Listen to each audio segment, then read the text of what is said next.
Is doop in hoërskole nog relevant? Goeiedag, vandag praat ons oor 'n onderwerp waaroor baie mense sterk opinies het, doop in hoërskole. Ons vra die vraag, het ontgroening of doop nog 'n plek in deesdae se hoërskole? Party mense sê dit bou karakter en skoolgees, terwyl ander meen dit is 'n goeie uitgediende tradisie wat verdeeldheid en vernedering veroorsaak. Vandag gaan ek en my vriend Konrad dit kortliks van beide kante af bekyk. Ja. Ek glo dat ontgroening nog 'n plek in skole het as dit reg beheer word. In baie seunskole help dit om skooltradisies aan jonger leerders oor te dra en laat dit nuwe graad 8's voel hulle word deel van 'n groter broederskap. Nie net 'n hoërskool nie, nie net 'n hoërskool vir seuns nie. Konrad maak 'n goeie punt, maar ons moet kyk ook na die moontlike negatiewe gevolge.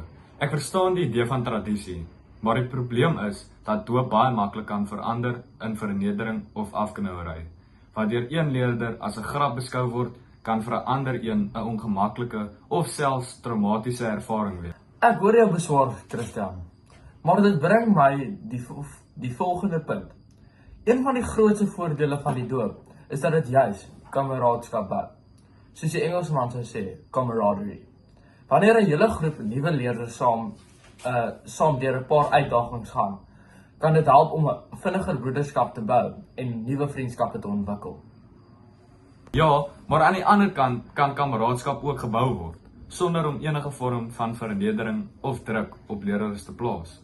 Dalk kan skool eerder spanbeaktiwiteite, sportdae of kampe gebruik waar almal saamwerk, sonder dat iemand die slagoffer van 'n tradisie word. Ek verstaan, maar nog 'n belangrike aspek is dat ontgroening 'n manier kan wees om skooltradisie te bou en skooltrots. Leerders moet voel dat hulle deel van die erfenis en nalatenskap van die skool is. Baie oud leerders sê hulle onthou hulle doop as iets snaaks en deel van hul skoolherinneringe. Hulle voel dat daardie tyd hulle gehelp het om deel te kon voel van iets groter as net 'n skool.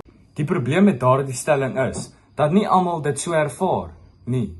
Vir baie leerders gaan die ontgroening gepaard met 'n gevoel van vernedering of intimidasie, maar hulle praat nie daaroor nie, omdat hulle bang is om oor te kom as swak of ongewild.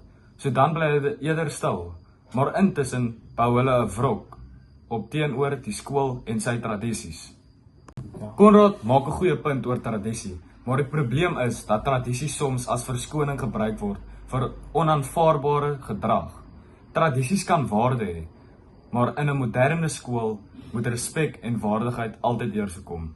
As 'n tradisie iemand vernederend laat voel of swak, of dat hy nie inpas by 'n groep nie, moet die dalk verander of vervang word.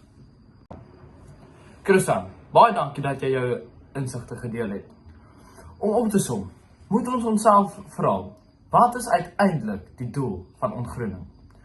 Bou die instelling van hierdie tradisie mense op of breek dit hulle af? Dit is duidelik dat sommige leerders dit sien as deel van 'n onskuldige skooltradisie, terwyl dit verander 'n vrees vir verandering en afknouery inhou.